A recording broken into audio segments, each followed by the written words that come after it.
잘 되고 있습니다. 복음 전하면 더 잘 됩니다.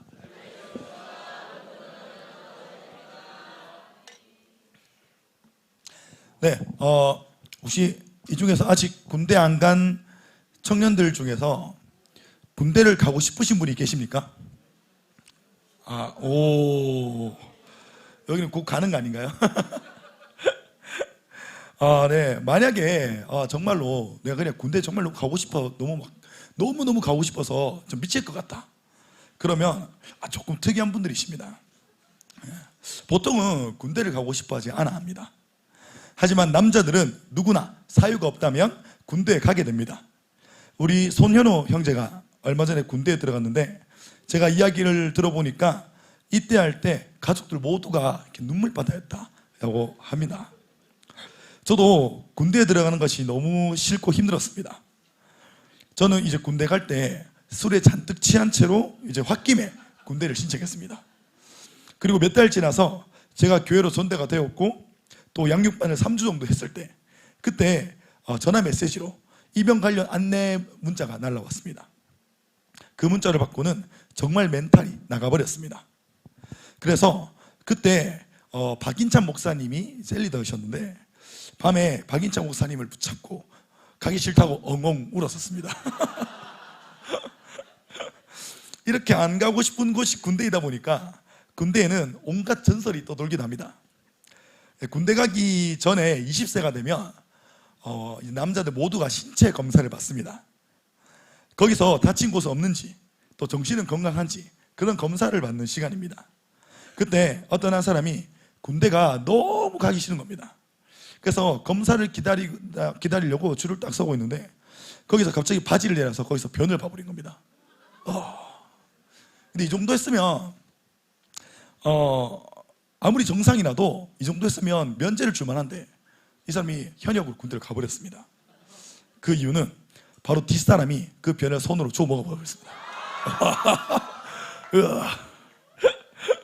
그래서 똥을 싼 사람의 임팩트는 그 변을 주워 먹은 그 사람의 임팩트 때문에 다 가려져 버린 거죠. 이거야말로 완전 뛰는 놈 위에 나는 놈인 것입니다. 여하튼 할렐루야. 여하튼 이렇게 가기 싫은 군대였는데 저는 이 군 생활을 통해서 제 인생 속에서 정말 놀라운 일들을 많이 겪었습니다.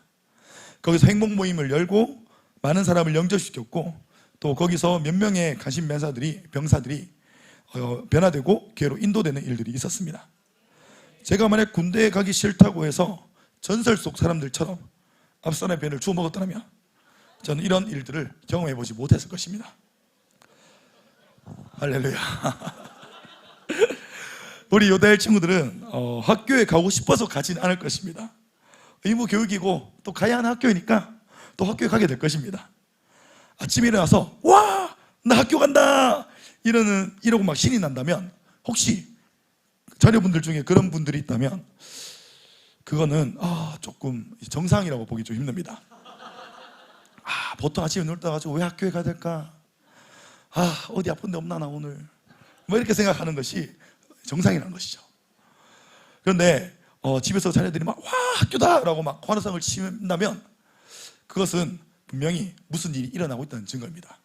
그러니 각별히 보셔야 됩니다. 네, 하여튼 군대든 직장이든 학교든 우리는 어느 순간부터 우리가 원하지는 않지만 어딘가로 가게 된 일들이 자주 일어납니다. 내가 원치 않는 학교, 원치 않는 직장, 우리는 그곳에서 좋은 것을 기대하기보다는 그냥저냥 흘러가는 대로 살아가려고 합니다. 우리가 잘 아는 사도 바울도 조금은 비슷한 상황을 겪습니다. 가고자 하는 곳은 아닌데 하나님이 바울의 걸음을 막으시고 그리고 다른 길로 인도하셨습니다. 오늘 본문에서 바울은 1차 전도 여행이 끝이 나고 2차 전도 여행을 준비하고 있었습니다. 이 과정에서 자신의 동역자였던 바나바와 싸워서 갈라서는 일이 있었습니다.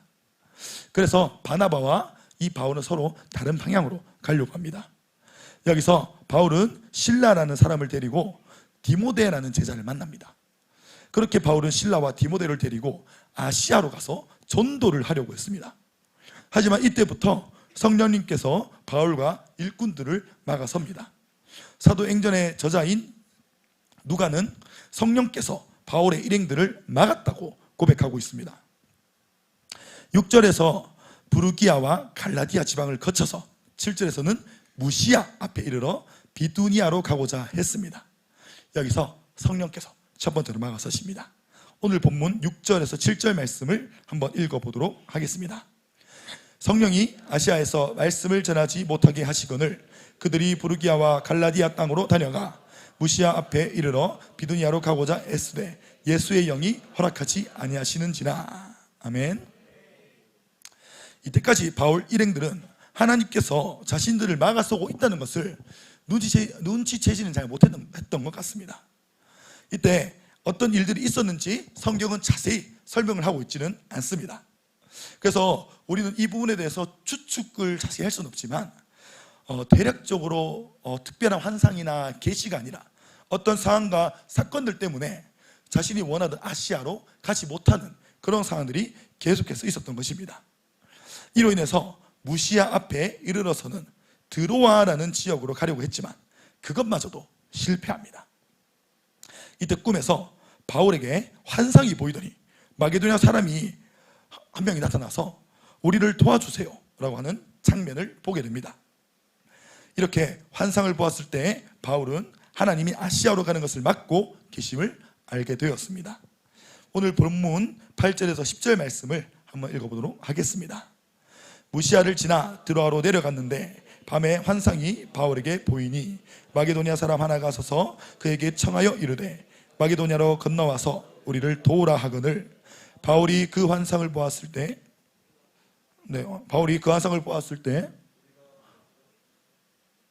제가 읽어드리겠습니다. 바울이 그 환상을 보았을 때 우리가 곧 마게도냐로 떠나기를 힘쓰니 이는 하나님이 저 사람들에게 복음을 전하라고 우리를 부르신 줄로 인정함이로라. 아멘. 바울은 다소라는 지역에서 태어났습니다. 이 다소라는 지역은 아시아에 있는 지역이었습니다. 다소는 길리기아라는 지역의 수도였습니다. 이로 인해서 바울은 자신이 가려고 한 아시아 지역이 사실 바울에게 있어서 편한 지역이었을 수 있는 것입니다. 하지만 하나님께서는 편하고 익숙한 환경으로 가려고 하는 이 바울을 막아섭니다. 그리고 전혀 편하지 않고 전혀 익숙하지 않은 유럽으로 가기를 원하셨습니다.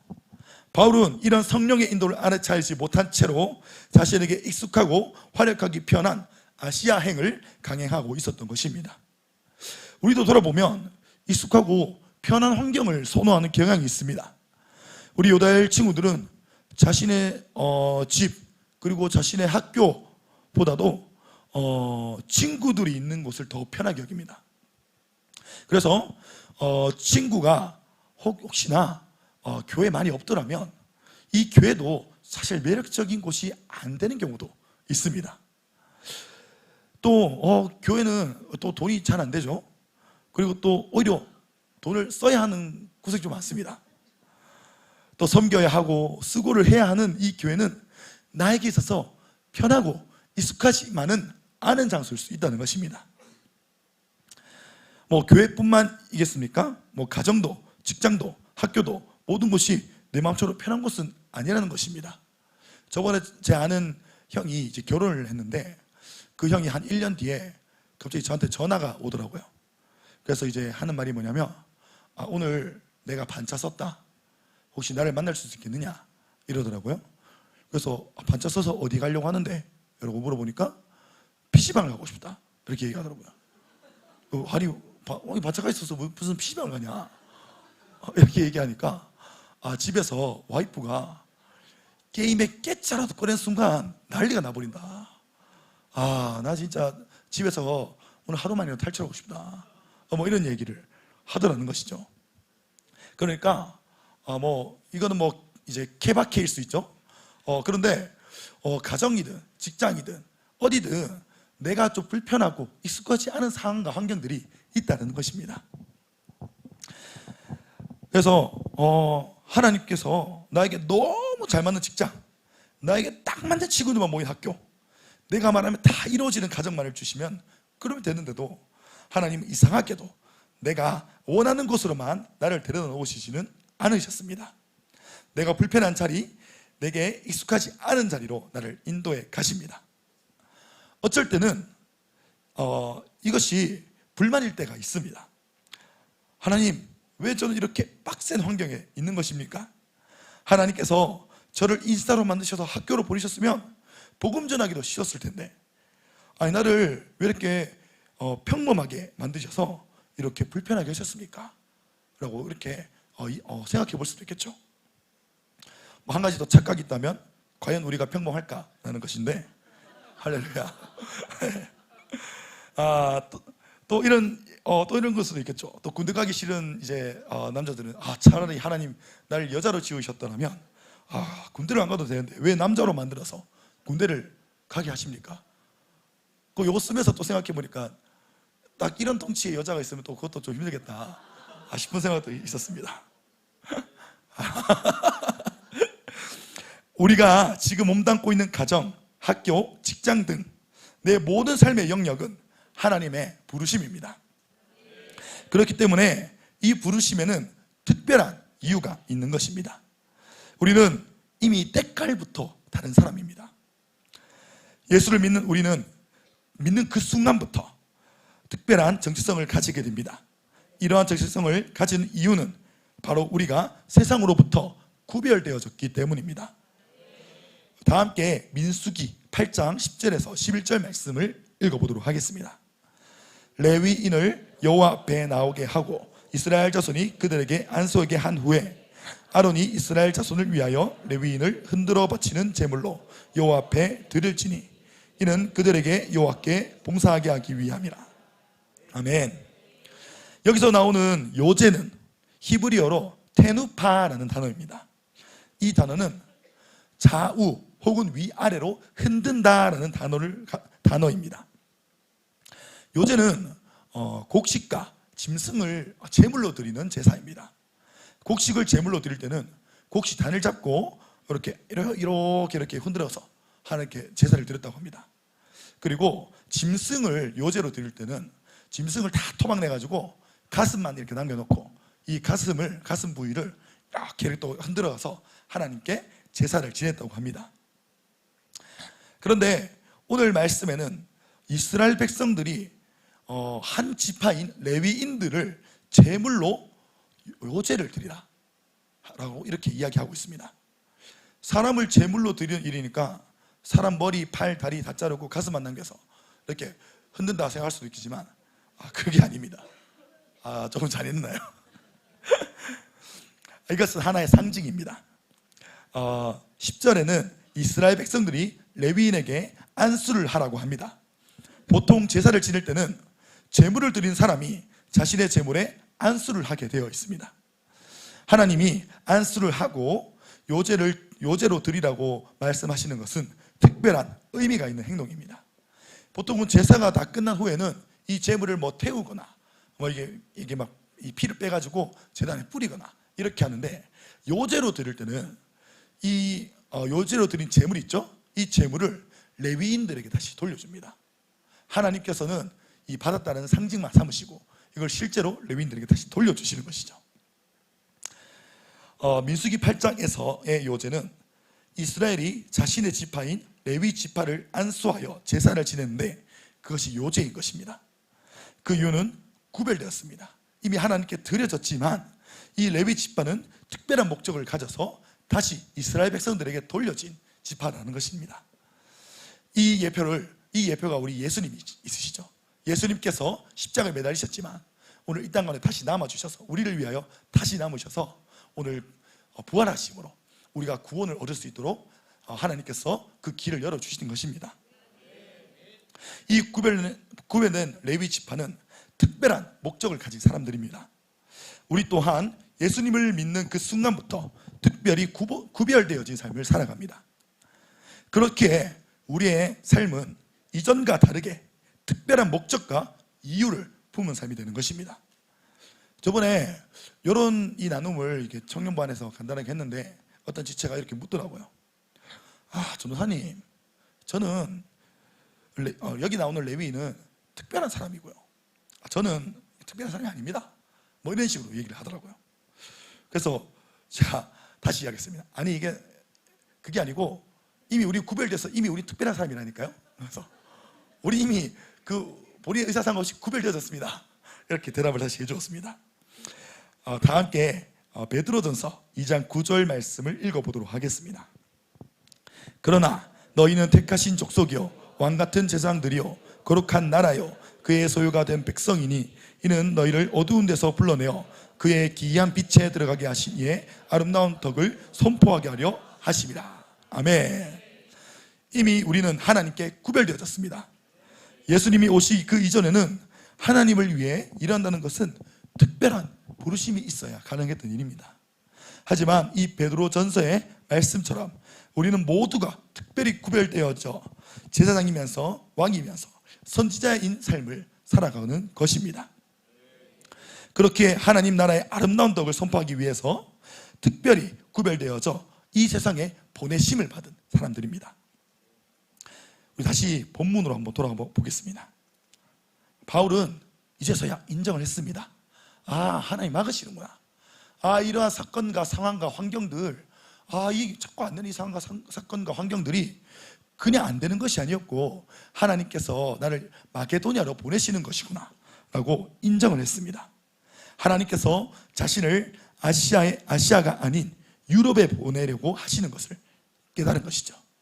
이에 바울과 일행들은 머물고 있던 드로아에서 바로 배를 타고 사모드라게로 갔다가 곧장 네아폴리로 갔습니다.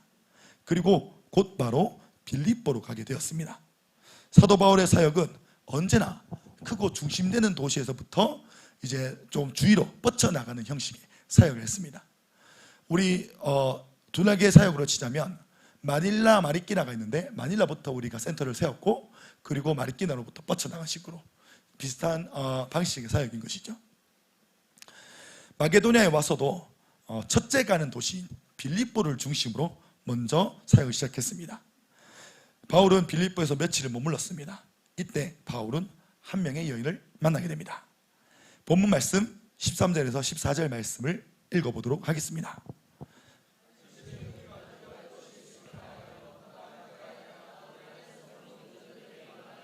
두아디라시에 있는 자색 옷감 장사로서 하나님을 섬기는 루디아라 하는 한 여자가 말을 듣고 있을 때 주께서 그 마음을 열어 바울의 말을 따르게 하신지라. 아멘. 기도할 곳을 찾던 바울의 일행은 강가를 지나다가 거기에 여자들이 모여 앉아 있었다고 합니다. 강가는 여인들의 빨래터로 이용되는 곳입니다. 이 빨래터는 이제 아무래도 이제 여러 명의 여인들이 모여 있다 보니까 많은 소문과 많은 정보들이 오가는 곳입니다. 제가 예전에 아침 10시쯤에 아파트 단지에 있는 한 카페를 좀 들렸습니다. 거기 그 당시에 셀 가족이 거기서 아르바이트를 하고 있었거든요. 그래서 응원차 이제 비타민 비타 500 이렇게 몇 개 사들고 이제 갖다 주러 갔습니다. 이제 그때 거기는 아이들을 학교에 다 보내고 이제 여유를 좀 갖고 있는 이제 주부들이 좀 모여 있었습니다. 한 8명 정도가 모여 있었는데 분명히 사람은 8명인데 커피 잔을 3잔만 시켜서 이렇게 딱 나눠 먹고 있더라고요. 그래서 저희 어머니가 자주 이런다고 저한테 말씀해 주셨는데 내가 이걸 실제로 눈으로 보는구나 이렇게 이제 이런 걸 보면서 있었습니다. 그래서 이제 그때 당시는 이제 출근하고 이런 사람들이 약간 좀 오고 가는 약간 그런 지역이다 보니까 모닝커피 하러 사람들이 막 바쁘게 막 몰려왔습니다. 그래서 쎄가지고 그래도 뭐 왔는데 막 그냥 안녕 하고 갈 수는 없으니까 인사라도 하러 가려고 잠깐 앉아서 기다렸는데 이 바쁜 게 1시간이 이어지더라고요. 가만히 이렇게 1시간 동안 앉아서 가만히 앉아 있는데 이제 그 주부들의 대화 소리가 이렇게 막 들리는 겁니다. 내가 저번에 우리 아이 영어 학원을 여기로 보냈더니 뭐 성적이 오르더라 뭐 이런 내용들, 그리고 어느 미용실의 주사가 더 좋더라 뭐 이런 내용들, 그리고 또 제가 보기에 어딘가에 이제 종업원을 일하시는 것 같은데 어떤 남성 손님이 오셔가지고 우리 뭐 아가씨라 불러주더라, 뭐 이런 내용들.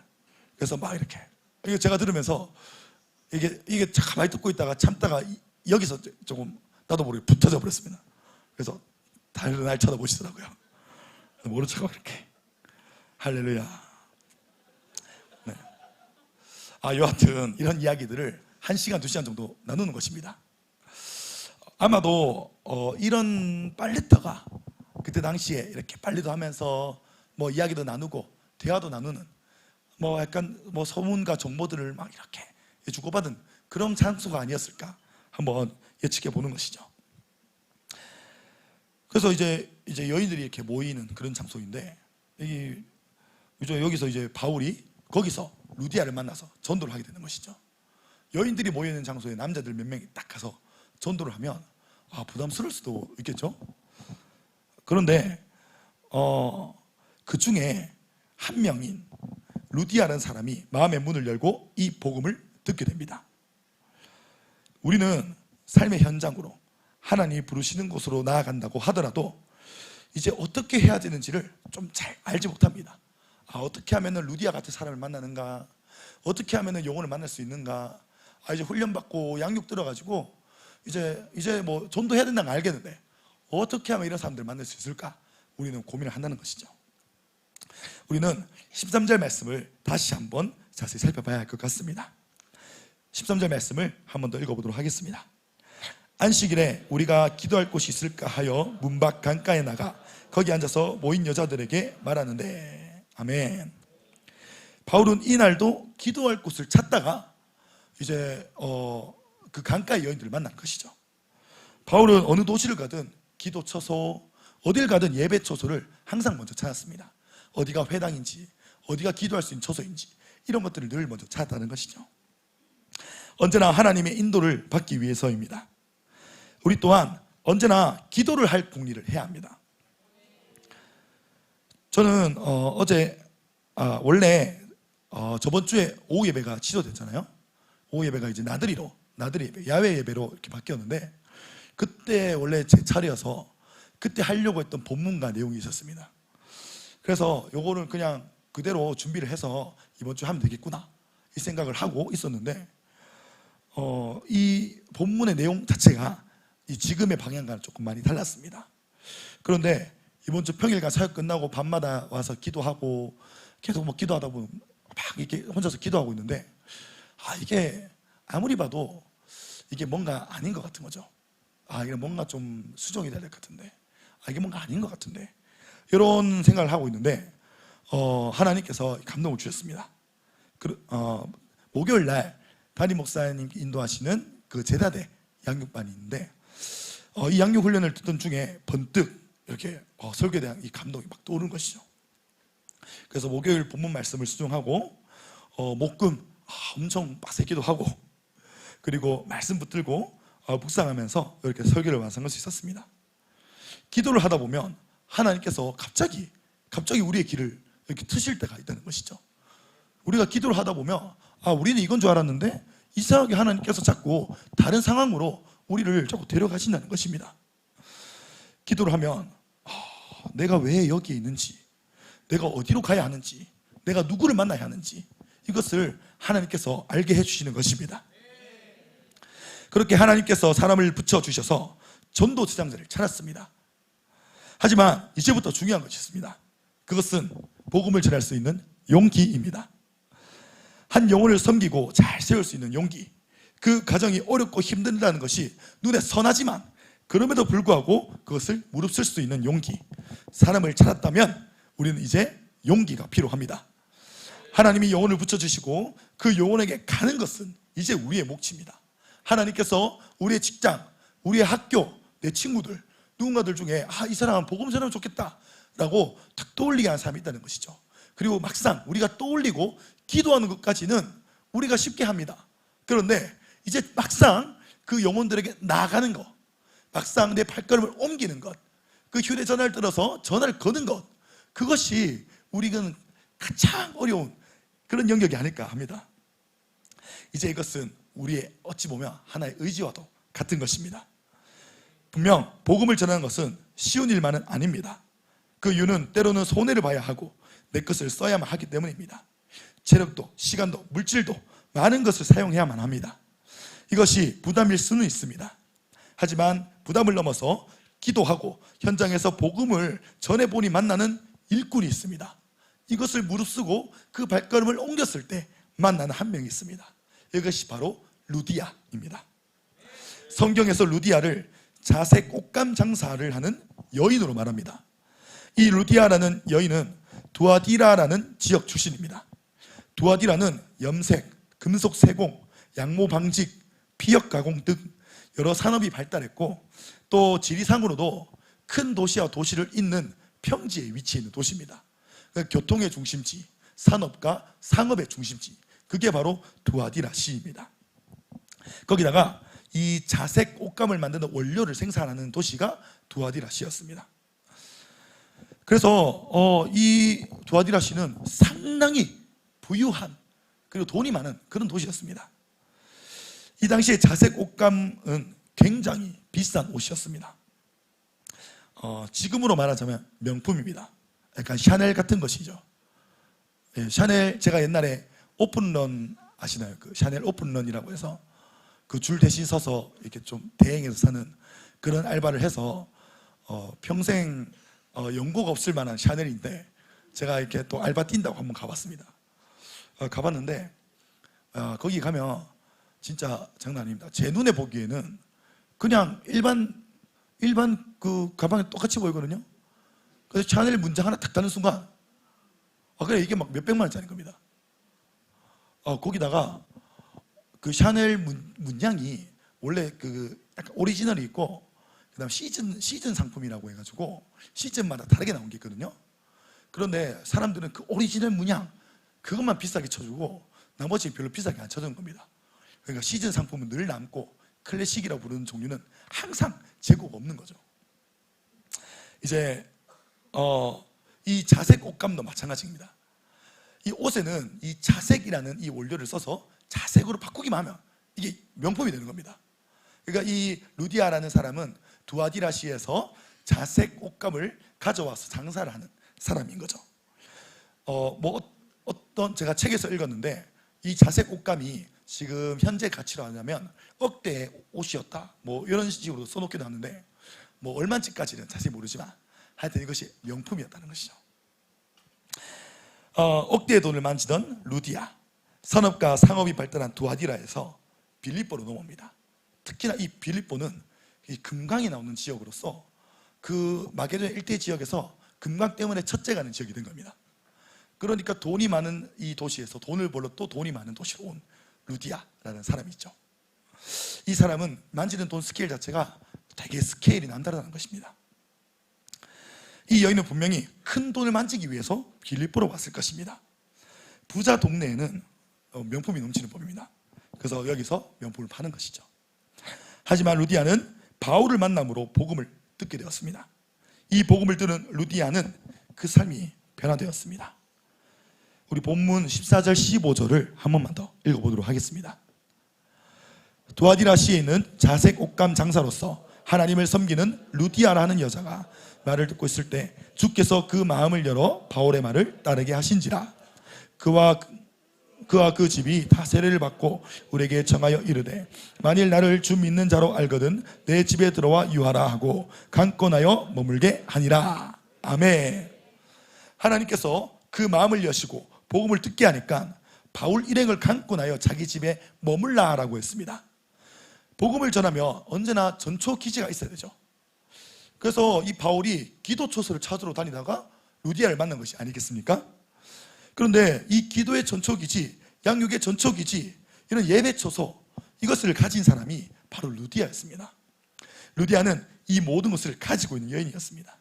그렇게 루디아의 힘을 통해서 안정적으로 전도할 수 있는 환경이 마련된 것입니다. 그리고 나중에 이 루디아는 빌립보 교회를 세우는 모판의 역할을 감당하게 됩니다. 바울의 사역의 스케일을 보자면 굉장히 방대한 것을 우리가 알 수 있습니다. 바울이 얼마나 많은 지역을 돌아다니면서 얼마나 많은 사람을 세웠고 또 얼마나 많은 교회들을 세웠는지 우리는 익히 알고 있습니다. 전 세계를 누비며 복음을 전하고 수많은 교회를 세워나갔습니다. 또 많은 일꾼들을 세웠고 그 중에는 목회자들도 나왔다는 것입니다. 그리고 역사적으로도 바울의 활약은 엄청났습니다. 아무나 쉽게 따라갈 수 없었습니다. 언제나 바울은 큰 스케일의 비전을 품고 있었고 또 그렇게 할 것처럼 순종하며 살았는데 스케일이 다른, 그렇게 행동하고 살아가니 스케일이 다른 루디아를 만나는 것입니다. 담임 목사님께서 청년들에게 항상 이런 말씀 하셨습니다. 한 사람이 품은 꿈의 스케일이 그 사람의 스케일을 결정한다. 꿈이 큰 사람이 진짜 큰 사람이다. 우리는 가슴에 하나님 나라의 꿈을 품어야 합니다. 그리고 하나님이 불러주시는 곳으로 우리는 순종해서 나아가야 합니다. 비록 내가 편할 대로 하고 싶어하는 불완전한 모습이지만 하나님께서는 우리를 인도해 주실 것입니다. 우리가 지금 이곳에 있는 이유는, 우리가 그곳으로 나아가는 이유는, 그것은 바로 사람 때문입니다. 우리가 만약 하나님께서 가라고 하는 그곳으로 가지 못했더라면 루디아는 그저 큰 돈을 만지는 사람으로 계속 살아갔을 것입니다. 그렇게 큰 스케일에 쓰임받을 수 있는 한 명의 동역자가 되지 못했을 것입니다.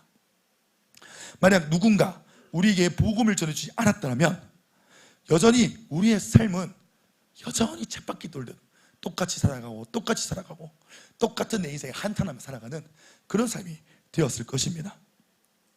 하지만 누군가는 복음을 전해 주었기 때문에 우리도 루디아도 비전을 깨닫고 스케일이 다른 삶을 살아갈 수 있게 된 것입니다. 이것은 기도가 필요하고 용기가 필요합니다. 우리가 지금 이곳에 왜 있는지, 우리가 과연 어떠한 사람인지, 우리가 도대체 왜 구별되었는지 오늘 우리는 이것을 깨달아야 합니다. 그리고 적극적으로 영혼들에게 다가서야 합니다.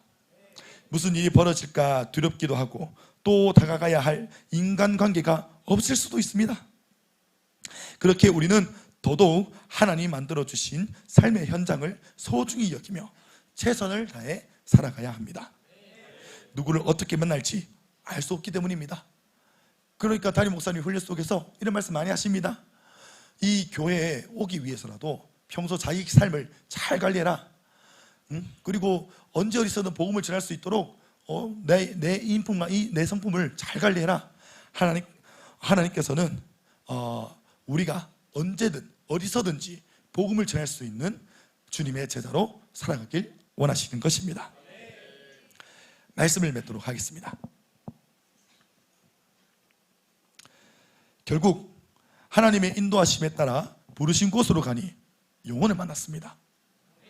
이 영혼은 자라고 성장하여 교회를 세우는 모판의 역할을 감당했습니다. 사실 바울이 만난 영혼은 루디 한 명뿐만은 아닙니다. 감옥의 간수장을 만나 전도하여 그 집이 다 예수를 영접하는 일이 있기도 했습니다. 또 좋았던 일만 있었던 것은 아닙니다. 귀신 들린 아이를 치료해주고 죄를 덮어쓰고 감옥에 갇히기도 했습니다. 하지만 하나님의 이끄심에 순종하니 이렇게 성경에 기록될 만한 사람들을 자신의 손으로 세우는 기쁨을 맛보았습니다. 지금 내게는 전혀 익숙하지 않은 환경, 그런 상황으로 끌려가고 있다고 생각하십니까? 내가 가고자 하는 길이 뭔가 막히니까 직장을 찾으려고 하는데 잘 안 찾아지십니까? 내 진로가 무엇인지 알고 싶고 계속 기도하는데 여전히 알지 못합니까?